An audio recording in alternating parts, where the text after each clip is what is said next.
नाज़रीन अस्सलामु अलैकुम। माशाल्लाह खिता पठवार खूबसूरत बेहतरीन नदियाँ नाले झरने और पहाड़ी सिलसिला, लेकिन काफ़ी दफ़ा दसी चुके हैं। अज भी असां दान गली कलर सईदा रोड चौहा खालसा ने मकाम पर मौजूद हैं। चौहा खालसा है तहसील कलर सईदा खास मकाम हासिल है।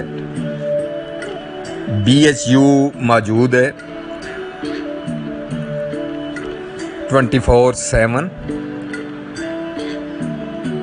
अज असां गुजरने रहे हैं पहले भी, लेकिन इतना कदे वो ख्याल नहीं किया सा।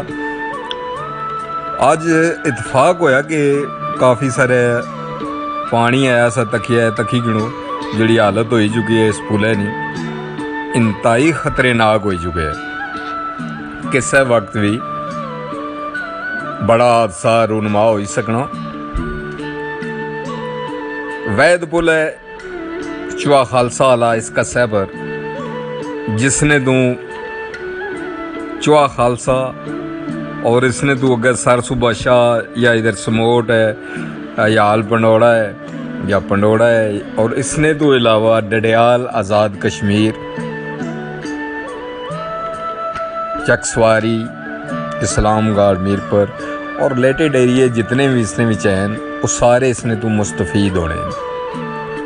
इस पुलै ने तुस हालत तक ही गिनो कि किस वक्त भी, क्योंकि ट्रैफिक ज़्यादा है, किस वक्त भी कुछ ना कुछ हो सकना है। इसकी मरम्मत की ज़रूरत है। इसने चाहिए नहीं कि तुस नवा बनाओ। तो खुद जी इसकी हालत हुई भी सारियां ही जिस तरह होनी ना, पठवारी च असां आखने फिसी जानियां, यानी बेही जानियां दीवारां इसनियां, वो पोजीशन इसनी होएगी। सेफ्टी के उपर जी सेफ्टी वाल या वो तुस अगे तक सो कि सेफ्टी वाल ना जोड़ा वे हाल है कि सेफ्टी वाल दे इत्थे कई दफ़ा मोटरसाइकिल वाले गिरे, ट्रैक्टर ट्रालियां वाले, गड्डियां थल्ले चलियां गईयां। ये हूँ इसनी ये हालत होएगी कि पहले पानी इत्थों उपरों गुजरना होना सी, तकने पे थल्ले इसने जेह्ड़े इस जगह तो पानी ये गुजरना होना सा। इसनियां बुनियादां सियां जेह्ड़ियां, हूँ पानी जोड़ा है वो बुनियादा ने थल्लों गुजरना पाया अठले पासों। तो जिसले पानी बुनियाद तो थल्ले चला गया, ये जी तुसां इसनी जमीन बनाई सी उस जमीन तो थल्ले है, जिसकी कणे आखने वो कणे भरे वैसे हालत बड़ी मखदूश हो चुकी है। गुजारिश करसा और नाल तुसें दसी होना, ये वो पुल है, ये साबक वज़ीर आज़म शहीद खाकान अब्बासी साहब ने दौर च बनया सा और अलामती जनाजा रखा गया सा। ये तां पुल बनया सा, पहले पुल नहीं होना सा, पहले इस तरह ही रार पार तंबे छुंगे जी नंगने होने से, तो ये पुल बनया सा।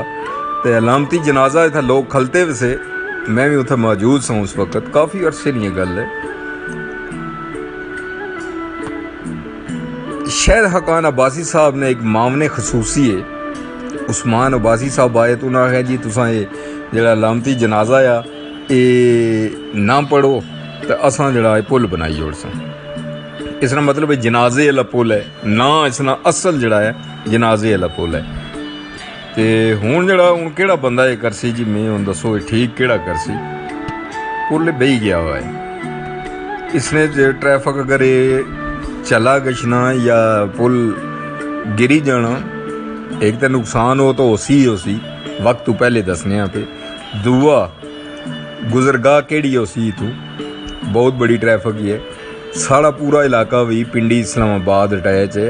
इसने तो अलावा तकरीबन आज़ाद कश्मीर जितना भी है सारा इसी जगह तो सफ़र करने इनके। इस सफ़र ने बारे च क्या आखसो, कोशिश असां यही करने हैं कि वो चीज़ दसी है। असां ये तो को ना आने पे तुसा नवा पुल बनाई छोड़ो, लेकिन इस पुल की मरम्मत इंतहाई अहम वक्त की ज़रूरत है।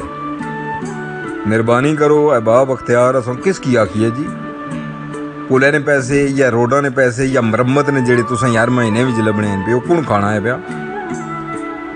छिक्की ते रखो जने नहीं पुत्रो,